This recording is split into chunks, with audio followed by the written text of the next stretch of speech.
Meus irmãos, satisfação imensa nós estarmos aqui para mais uma disciplina desse nosso curso de bacharel em teologia.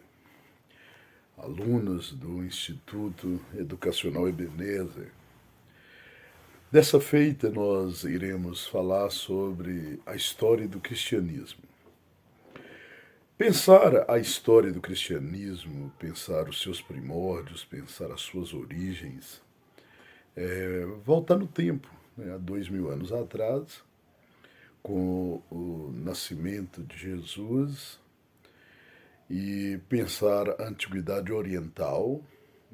Jesus nasce naquele território ali do Oriente Médio, em Israel, ali na Palestina, e quando Jesus inicia o seu projeto de natureza eclesiástica, no primeiro momento ele convida 12 homens, chama, os 12 apóstolos. Esses 12 apóstolos, logo eles aumentam, esse número se tornam 70 pessoas. Os 70, quando chegam no dia de Pentecostes, eram 120 pessoas. E quando Jesus vai fazer menção desse que viria a se tornar um fenômeno social, um fenômeno religioso com impacto no mundo inteiro, com força imensa no Ocidente, ele diz assim: olha, eu vou edificar uma igreja. Essa igreja que eu vou edificar, ela vai ser tão forte que nem as portas do Sheol, nem as portas da sepultura vão poder conter ela. Talvez esse versículo é o referencial maior para nós entendermos o surgimento da igreja e a história do cristianismo. Então, o momento histórico se dá ali na Antiguidade Oriental, e a nação que detinha a hegemonia política, a hegemonia cultural nesse contexto é Roma, que herda do Império Macedônico, do Império Grego, de Alexandre o Grande, todo um arcabouço filosófico, ideológico e cultural. Então, a tecelagem, a capilaridade cultural desse contexto é o greco-romano. Ok. Então, pensar o surgimento da igreja, quem dominava o contexto era Roma, já na sua fase imperial, entendendo que Roma, num primeiro momento, Roma é uma vila, essa vila se torna uma monarquia, surgindo ali na Península Itálica, essa monarquia se torna uma república, essa república se torna um império. No período monárquico de Roma, ela tem 7 reis, e o último dos reis dessa fase monárquica é Tarquínio, o Soberbo. Então já entende o motivo por que ele perde esse governo. No segundo momento, no processo, no período republicano, Roma vive 2 fases, os chamados triunviratos romanos, o primeiro triunvirato romano e o segundo triunvirato. O primeiro triunvirato romano é aquele composto por 3 homens, 3 triúnvares. O principal dele é o Júlio César, o Pompeu e o Crassus. E cada um fica responsável por um território. No caso do Júlio César, ele controlava nas suas batalhas, nas suas conquistas na região ali da Gália, na Europa. E o Pompeu já tinha o governo ali mais em torno da Ásia, o Crassus mais para o Egito. E esse primeiro triunvirato ele finda com disputas políticas, de Pompeu para com Júlio César, e Crassus acaba morrendo em uma batalha que surge o termo erro Crassus.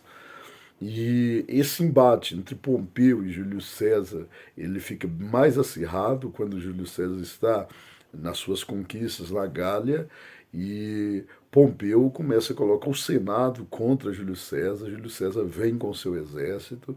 Existia uma lei de que nenhum exército poderia entrar em Roma.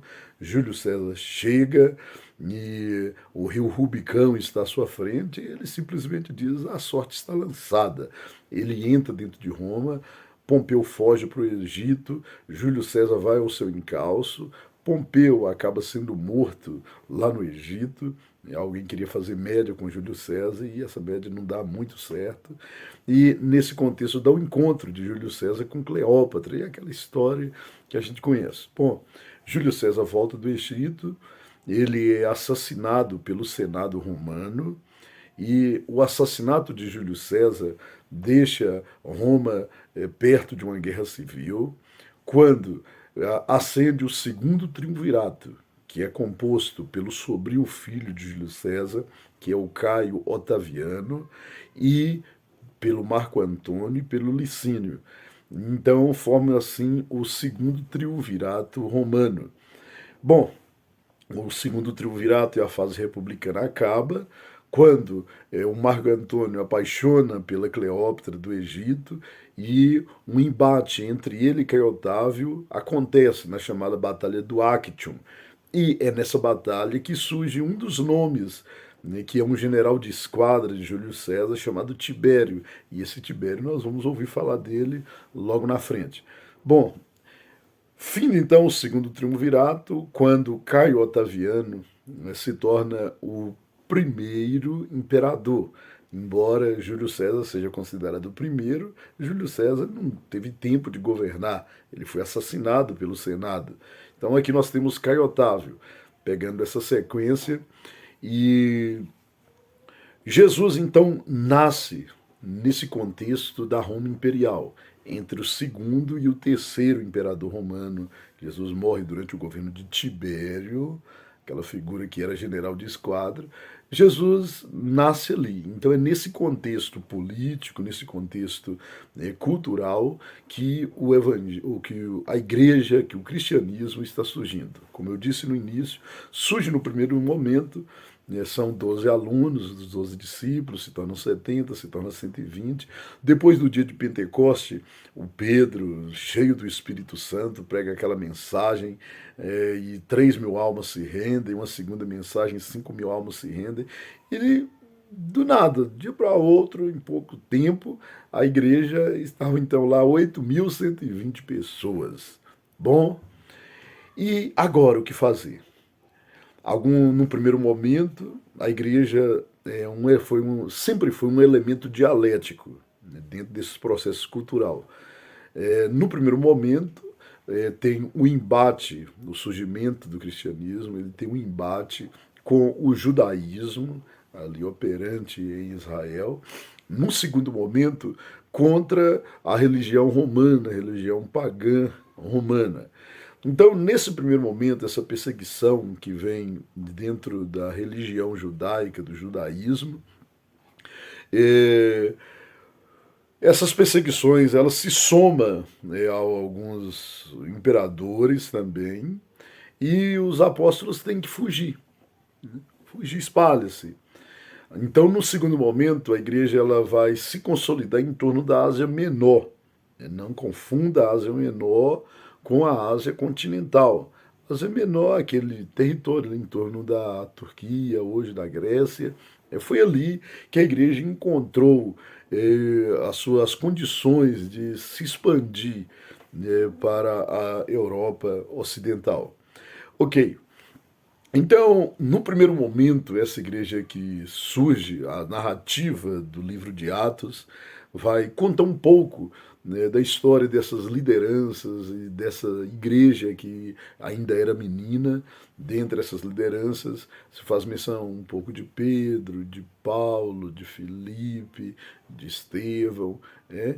E a partir ali de Atos, nós temos então um berço que é Jerusalém, o ponto de partida. Ela se consolida na Ásia Menor, em cidades como Antioquia, principalmente. Não é por menos que a primeira viagem missionária de Paulo, ela não sai da igreja mãe em Jerusalém, ela sai de Antioquia, onde o pastor de Antioquia, o Barnabé, lidera essa primeira viagem missionária de Paulo no processo de expansão, né, do cristianismo e da igreja de Jesus. Paulo, ele organiza ao todo 3 viagens. A primeira viagem ele vai com o Barnabé, a segunda viagem já com o Silas, né, também chamado Silvano.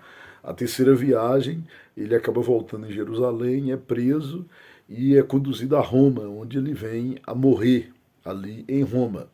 Bom, até o final do primeiro século, ainda vivia um dos apóstolos, que é o João, que é o último a morrer. Todos os outros morrem naquele contexto ali do primeiro século. As formas como eles foram mortos, como resultado do evangelho que eles pregavam, as formas mais bizarras que se pode imaginar, crucificados, degolados.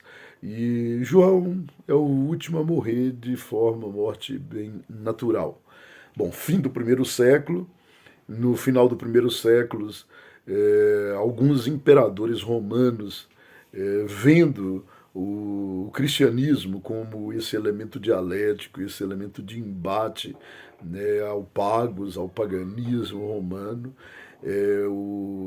o Império Romano ele se prontifica em perseguir muito a igreja, né, ao ponto que o Paulo, antes de morrer, já sentia na pele essa perseguição, né, onde ele diz, olha, nós somos feitos espetáculos, teatris homenoi, espetáculos para os homens, espetáculo para os anjos, né, onde a igreja de Jesus ela é exposta inúmeras vezes, perseguida, onde o Império Romano estava, as perseguições ferrenhas. Assim, fim do primeiro século, e os principais imperadores a perseguir a igreja, nós temos muitos, mas o Marco Aurélio, nós temos, né, o Nero, temos o Calígula, temos o Domiciano, temos o Vespasiano, temos o Tito, todos eles, né, alguns um pouco mais que outros, eles perseguiam a igreja de Jesus, né, no afã de tentar calar, de tentar deter o avanço dessa igreja, mas sem nenhum sucesso.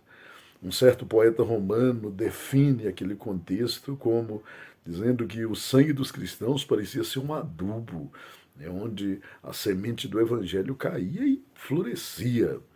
Então nós vamos para o segundo século. No segundo século da era cristã, é um período negro, um período de trevas, onde pouco se sabe, desse contexto, onde as principais lideranças já não estavam, mas outras lideranças iam surgindo, né, dentre essas lideranças que levanta. Nós temos o nosso querido irmão Antipas, né, que veio a pastorear a igreja de Pérgamo e é mencionado por João ali no Apocalipse, morto ainda no primeiro século. Num segundo momento, um outro discípulo de João, que foi pastor de Éfeso, que é o presbítero Policarpo. Porém, o segundo século se sabe muito pouco. Um certo historiador chamado Eusébio de Cesareia debruça um pouco nesse contexto, mas é muito escuro, é muito obscuro o segundo século. E ainda no final do segundo século, um daquelas lideranças escreve um poema dizendo: ó Deus, onde tu queres que nós iremos? Nós já estamos presentes na casa do rei, nós estamos presentes na caserna dos soldados, nós estamos presentes no campo. Onde, pois, tu queres que nós iremos? Então a igreja crescia, era como um rio, nada consegue impedir o avanço de um rio. Constrói-se uma barragem, ela devagar sobrepõe, não tem uma lagoa que segura um rio quando ele está tomando a sua direção, porque a proposta de um rio é sempre o oceano. O surgimento da igreja é assim, sempre buscando Deus. Chega o terceiro século, a igreja expandia, o, o Império Romano ele já demonstrava sinais de decadência, principalmente no ano 225. Era para o Império Romano, nesse contexto, do segundo para o terceiro século, nem mais existir. Porém, por jogada de sabedoria, né, de um outro imperador, talvez a principal mudança, a principal alteração, quando sentiu o peso daquele gigante político, onde Roma dependia da mão de obra escrava, mas não havia mais escravos para conquistar. Roma já havia conquistado tudo da Europa, a Ásia, ao norte da África. Roma começa a entrar em decadência. A jogada que se encontra, então, é dividir o império no chamado Império Romano do Oriente, com sede em Bizâncio, depois viria a se chamar Constantinopla, né, o famoso Império Bizantino, e a Roma, o Império Romano do Ocidente, com sede em Roma, na Itália. Então agora nós temos um império dividido.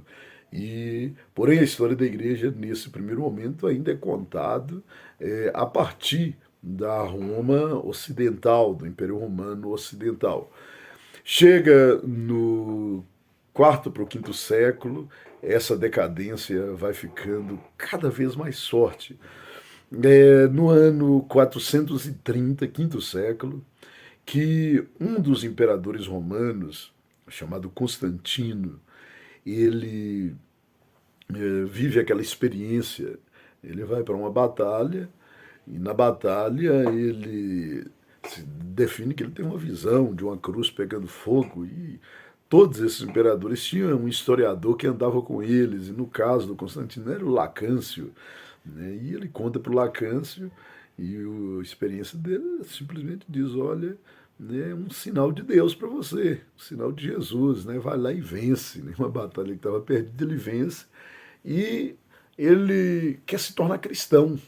Ele se torna cristão, a mãe dele já era uma cristã, a Cláudia, e com o imperador romano se tornando cristão, aquela perseguição que já vinha há muito tempo começa a diminuir. Né? E esse imperador quer conhecer as lideranças da igreja e ele convoca os primeiros encontros, os primeiros congressos, né? E esses concílios, né, ou conselho em latim, ele quer reunir essas primeiras lideranças. Dentre essas reuniões, esses concílios, o mais conhecido, eh, talvez aquele que ficou historicamente mais definido é o Conselho de Nicéia. Esse concílio de Nicéia toma decisões relevantes, mas teve outros, né? Encontros, né? Outro concílio da Calcedônia, onde é chamado também de o Concílio dos Mutilados, que se teve uma análise do quanto a igreja vinha sofrendo, chamado Concílio dos Mutilados, porque as lideranças que se apresentam é com olho furado, perna quebrada, mão, marcas de chicote em todo o corpo. Por isso, o Concílio da Calcedônia é chamado de o Concílio dos Mutilados. Também chega no quinto século, fica notório que a conversão dos gregos, né, que foram muitos, onde a proposta do cristianismo chamou a atenção da racionalidade dos gregos, da filosofia grega. Alguns deles se tornam cristãos. Se tornam cristão também questionando, querendo racionalizar, compreender aquele processo. Talvez dessas discussões gregas em relação à teologia cristã, o mais famoso dele é o embate entre o Ário e o Atanásio. Ali se discutia a cristologia e as decisões tomadas se tornam relevantes. Para o Ário, Jesus era apenas um homem, e para Atanásio, Jesus era Deus. E essa era a discussão. E naquele contexto ali sempre convocava, né? E O imperador então convoca para essa discussão, lembrando que o Constantino ele se identificava com a proposta de Ario, de um Jesus homem, né? Isso para um governante romano era interessante, né? Um Deus que seria superior a ele não era interessante. Então, o Constantino ele se identifica mais com o Ario, não é por menos que ele vai se batizar lá no final da vida e é batizado por um ariano. Bom, mas dentro, como proposta teológica, a proposta de Atanásio vence, né, o chamado credo atanasiano, que nós conhecemos até hoje, é crer em Deus Pai Todo-Poderoso, Criador dos céus e da terra, e por aí vai. Esse é o famoso credo atanasiano. Ok, então finda o Império Romano chega no ano 476, ele não suporta os avanços dos exércitos vindos da Europa, os chamados bárbaros, né, aqueles povos anglos, saxões, bretões, germânicos, francos, esses povos, os bárbaros, eles avançam contra Roma e cai o último dos imperadores. E o Odoacro lidera esses bárbaros que eram cristãos. E assim finda cai o Império Romano do Ocidente. Lembra que o Império Romano do Oriente, lá em Bizâncio, estava, né, em todo o avanço. Com a queda do Império Romano do Ocidente, a única instituição que sobrevive à queda do Império Romano é a igreja, é o cristianismo. E agora, o que fazer? Lembrando que esse tempo a igreja estava presente, presente entre os bárbaros, presente entre os romanos, presente na Ásia, presente na África. A igreja agora vai para uma fase onde essas lideranças cristãs elas vão ter que exercer também o governo político. E a antiguidade ela finda no ano 476 depois de Cristo e surge um outro contexto histórico conhecido como Idade Média. A Idade Média ela é dividida em três períodos, a chamada Alta Idade Média, onde a Idade Média estava em alta, onde os processos de cristalização, de encastelamento, como já estavam acontecendo. O segundo período da Idade Média, chamado Idade Média Central, né? A Alta Idade Média vai do século V ao século IX, a Idade Média Central vai do século IX ao século XII, e a Baixa Idade Média, que vai do século XII até o século XV para o século XVI.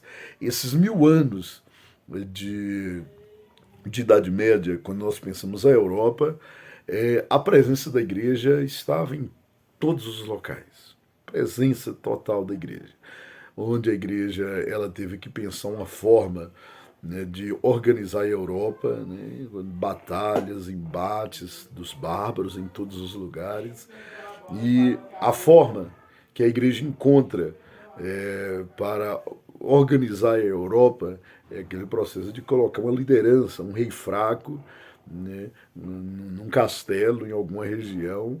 Em torno dele se organizava os burgos, né, e é na Idade Média que surge uma classe chamada burguesia, que quando nós pensamos a Idade Média, a presença da igreja, um sistema econômico torna-se necessário. Esse sistema econômico onde o homem dependia da sua relação com a terra, daquilo que ele plantava, daquilo que ele colhia. Essa sua colheita estava condicionada em compartilhar com aquela liderança, aquele rei, em compartilhar com a igreja também da sua colheita. A ausência de comércio, né? Quando nós pensamos em Idade Média, devemos pensar Europa, porque lá no norte da África não, era uma outra pegada, lá o comércio cortava na alta mesmo. Porém, cá na Europa, talvez os povos que melhor se identificaram com aquele sistema econômico chamado feudalismo, a partir do feudo, né, foi os povos, os francos, né, aquela região da França, a região que melhor se identificou, onde o feudalismo deu certo, funcionou de fato. Né? Por menos que os historiadores, quando vão debruçar sobre esse contexto da Idade Média, a França é o referencial.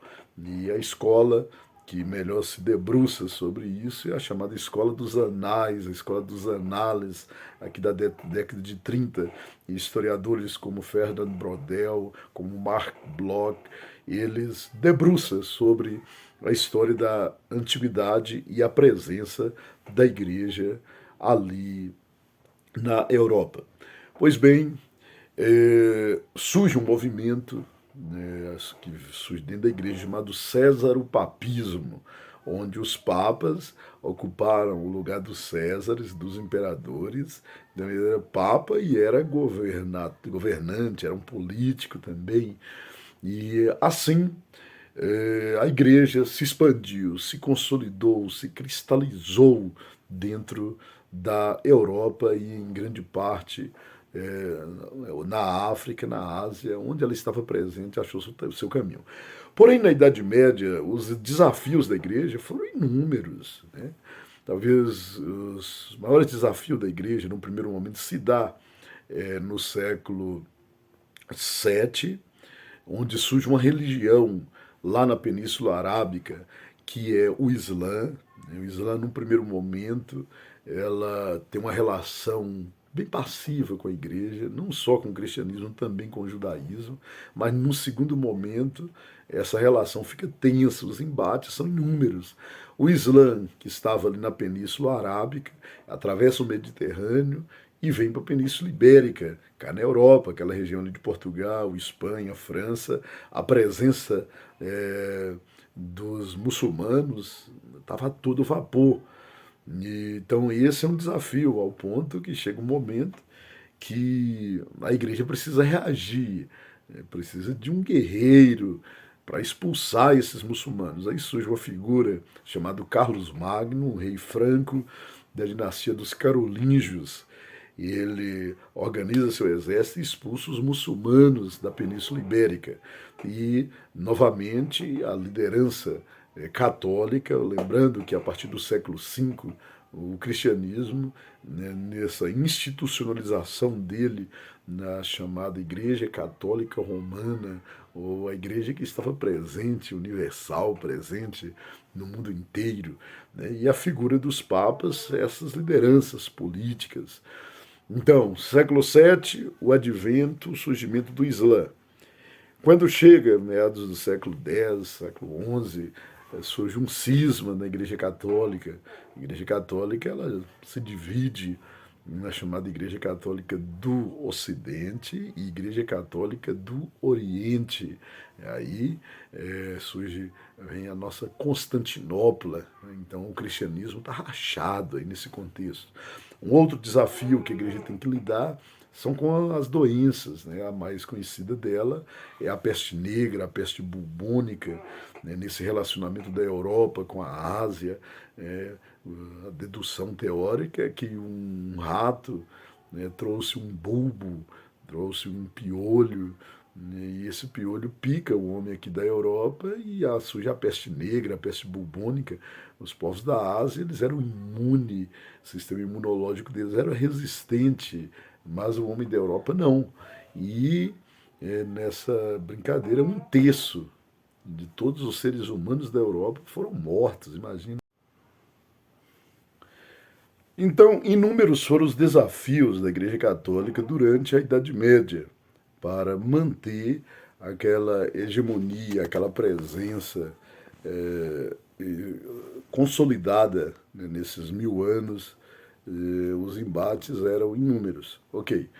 Um outro grande problema se instalou na igreja muita corrupção,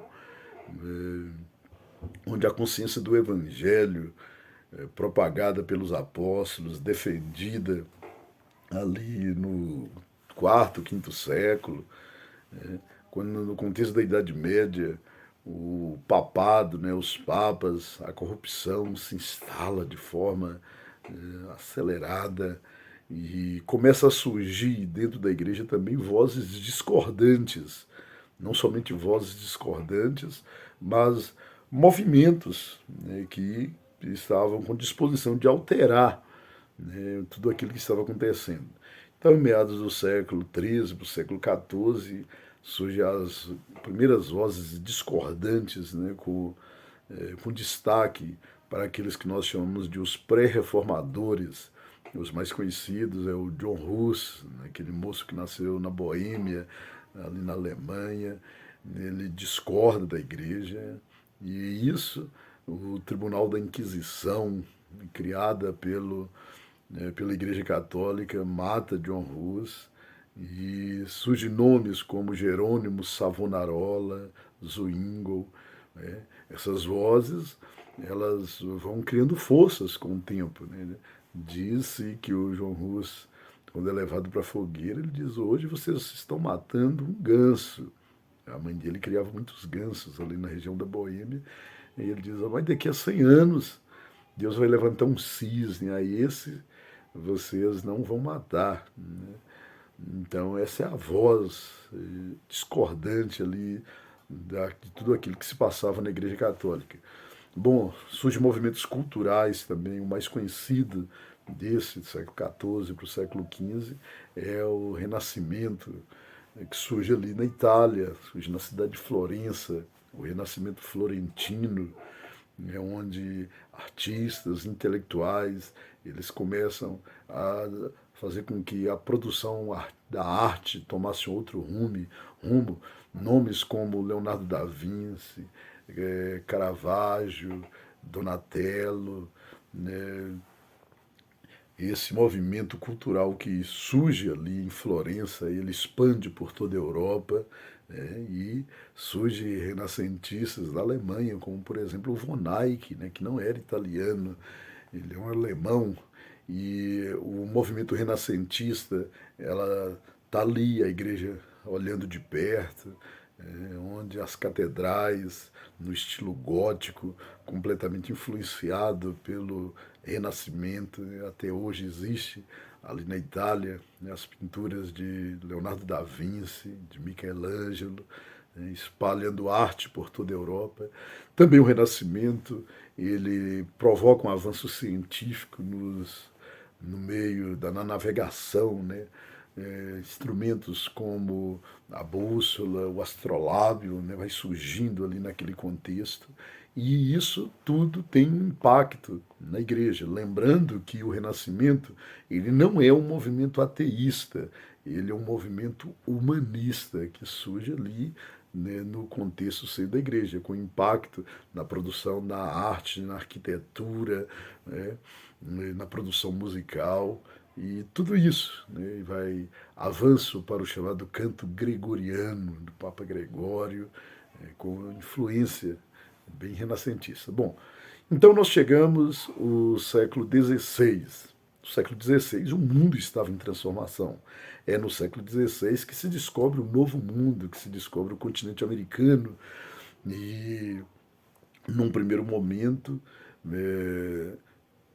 o resultado dos instrumentos de navegação, como o astrolábio, invenções ali do Renascimento, favorece os homens a navegarem por mares jamais dantes navegáveis.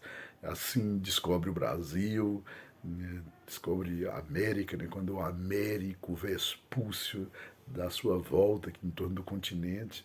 Depois de Portugal vem o Pedro Álvares Cabral, descobre o Brasil. E o continente, o Novo Mundo, então, a Igreja Católica está preocupada, porque, voltando um pouco lá na Europa, né, aquilo que nós chamamos de pré-reformadores, agora uma reforma estava a caminho, quando o Martinho Lutero, aquele monge agostiniano da Alemanha, ele, na sua força questionadora, na sua força discordante, ele quer dar um rumo para a Igreja Católica. As famosas 95 teses de Lutero, que ele prega no dia 31 de outubro de 1517, na porta da igreja da cidade de Wittenberg, na Alemanha. E a reforma protestante implodiu a Igreja Católica de dentro para fora. Foi a salvação da Igreja Católica, porque eles reagiram. Sem a reforma protestante, a Igreja Católica estava fadada a deixar de existir mesmo. porque estava difícil demais lidar com tudo aquilo. Porém, a reforma protestante ela tem um impacto no primeiro momento na Alemanha, na Inglaterra, nos Países Baixos, começa a chegar ali na França. A Igreja Católica reage criando a chamada Contra-Reforma, que é um movimento missionário que se organiza para conter o avanço da reforma protestante. Nós temos na reforma protestante grandes exponenciais. Os mais conhecidos nossos é o Martim Lutero, mas nós também temos o John Calvin, né, o João Calvino, que nasceu na Suíça, mas o seu pensamento, a sua teologia tem um impacto muito forte cá na França. Nós temos o Armínio, né, os arminianos, é uma discussão legal entre a teologia arminiana e a teologia calvinista. E precisamos preocupar um pouco com isso, porque parece que são dois inimigos. Bom, com o cristianismo chegando cá no continente americano, nesse primeiro momento chega o cristianismo católico, né, nos reinos de Espanha e Portugal, devido às perseguições que acontecem na Europa, na Inglaterra, né, em reis que queria continuar sobre o domínio católico e outra parte da sociedade não, algumas perseguições começam a acontecer, né, e um grupo chamado de os puritanos, né, os presbiterianos, eles fugindo dessas perseguições saem da Inglaterra e vêm cá para a América. E aquele território ali no norte, né, acima do México, que os espanhóis não teve muito interesse, os ingleses vieram e formam as 13 colônias, né, New York, New Hampshire, New Holland, e essas 13 colônias, com a presença protestante, é o cristianismo na sua vertente protestante chegando no continente americano. E agora vamos pensar um pouco o cristianismo que aqui na América, no continente americano. Ok. Pensar o cristianismo aqui na América, então, a nível de Brasil, é pensar uma igreja católica atuando. Essa igreja católica com os jesuítas no primeiro momento, eles vêm, né, para catequizar os índios e vem também com forma de alfabetizar, de trazer educação para os portugueses, os nobres, com um método de estudo chamado Ratium Studiorium. É o método jesuíta de educar os índios e os portugueses que aqui estavam, portugueses ricos, nobres, e o cristianismo, na sua vertente católica, então ele se consolida no Brasil e nas colônias espanholas, e essa consolidação encontra que o cristianismo católico encontra, no primeiro momento, talvez não encontra nenhum elemento dialético, né? Quando você pensa a cultura ameríndia, né? Tinha esse embate. Porém, no processo antropológico, né, tem toda uma herança. No segundo momento, chega uma matriz cultural africana. Né? Aí quem debruça um pouco sobre esses estudos é o nosso querido historiador baiano, Sérgio Buarque de Holanda, na sua obra Raízes do Brasil. E para Sérgio Buarque, o verdadeiro homem brasileiro, esse é uma figura miscigenada, né, na mistura desse homem ibérico que veio de Portugal, encontra o ameríndio e de repente vem um homem africano. Né? O verdadeiro homem brasileiro é essa mistura, conforme Sérgio Buarque de Holanda em sua obra Raízes do Brasil. Bom, esse cristianismo católico que se consolida, chega um momento que torna-se inevitável, onde essa mistura de três culturas, de três vertentes culturais, vai criar um cristianismo com características únicas. Né? O cristianismo brasileiro na sua vertente católica, tem características, mistura do culto afro-ameríndio se misturando ao culto cristão. Isso é inegável, que dá para se ver, porque o processo cultural não pode ser subestimado. Ok, porém o cristianismo protestante que chega no norte da América, nos Estados Unidos, ele se organiza e começa a surgir movimentos missionários vindos dos Estados Unidos para o Brasil. E isso a gente já está chegando do século XIX para o século XX. Surge um movimento nos Estados Unidos, no primeiro momento no Texas, com um pastor batista chamado Charles Parham. Ele influencia um moço, um batista, também descendente de escravo, que é o William Seymour. William Seymour muda para Los Angeles, e em Los Angeles ali surge a igreja Missão Apostólica da Fé, na Rua Azusa, com William Seymour. E ali, aqui nós temos as bases do que nós conhecemos hoje como movimento pentecostal. Esse movimento pentecostal, ele começa a expandir, começa a ser relevante, e ele envia missionários para o mundo. Esses missionários chegam na Europa, influencia europeus, e esses europeus missionários vêm conhecer o trabalho de William Seymour. Né? Talvez os três principais nomes é o Luiz Franciscon, era um italiano, e o Daniel Berg e o Gnavingre, dos Estados Unidos, que eles são enviados, né, cá para a América do Sul, para o Brasil, Daniel Berg e Gnavingre, onde a Missão Apostólica da Fé vem a se tornar Assembleia de Deus. E o Luiz Franciscon vai dar origem à Congregação Cristã no Brasil. Então, com isso, nós temos um movimento pentecostal chegando no Brasil, onde a nossa irmã Celina Martins de Albuquerque, historicamente, é o referencial da primeira mulher a ser batizada com o Espírito Santo no Brasil. E isso já no início do século XX, meados de 1910, 1911, está chegando a Assembleia de Deus e a congregação cristã no Brasil. E esse movimento pentecostal no Brasil vai encontrar uma identidade muito grande, vai ganhar muito espaço nas periferias das cidades brasileiras, principalmente a Assembleia de Deus, vai conseguir falar essa linguagem, atender os anseios dessas comunidades pobres, as comunidades de gueto, e a Assembleia de Deus se expande, tornando-se hoje uma das maiores denominações de orientação pentecostal no Brasil, seguido também pela Congregação Cristã no Brasil. Meados da década de 30, esse movimento pentecostal ele começa a sofrer algumas rupturas. Né? A Assembleia de Deus, ela, num primeiro momento, ela cria a sua convenção, conhecida como CGADB, e vai chegando a década de 60, começa a dar rupturas.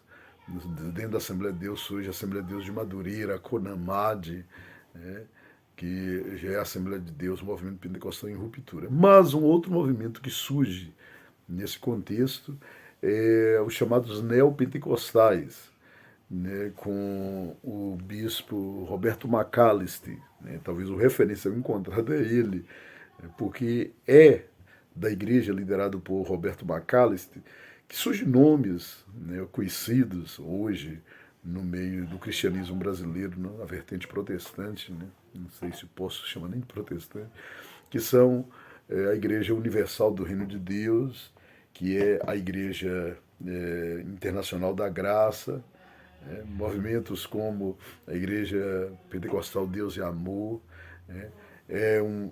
veio dentro do movimento pentecostal. Algumas deles dão uma ênfase à questão do batismo com o Espírito Santo, embora não como os pentecostais históricos. E, novamente, o diálogo com o culto afro-ameríndio presente. Interessante isso, né? A Igreja Católica, dentro da dialética cultural, não conseguiu ficar incólume, né, às outras culturas, a cultura indígena e a cultura africana. Agora os protestantes, através dessa vertente neopentecostal, também não. Né? E quando você vê um culto cristão, né, usando elementos de contatos para assimilar a fé, e esses elementos de contato presente no culto afro é esse diálogo, né, esse sincretismo religioso. E então a nossa viagem pela história do cristianismo, começando lá na antiguidade oriental e chegando cá na América. Essa será a nossa fala na nossa próxima aula. Beijo no coração de todos e eu espero todos vocês na nossa aula ali em Teoflotone. Um abraço.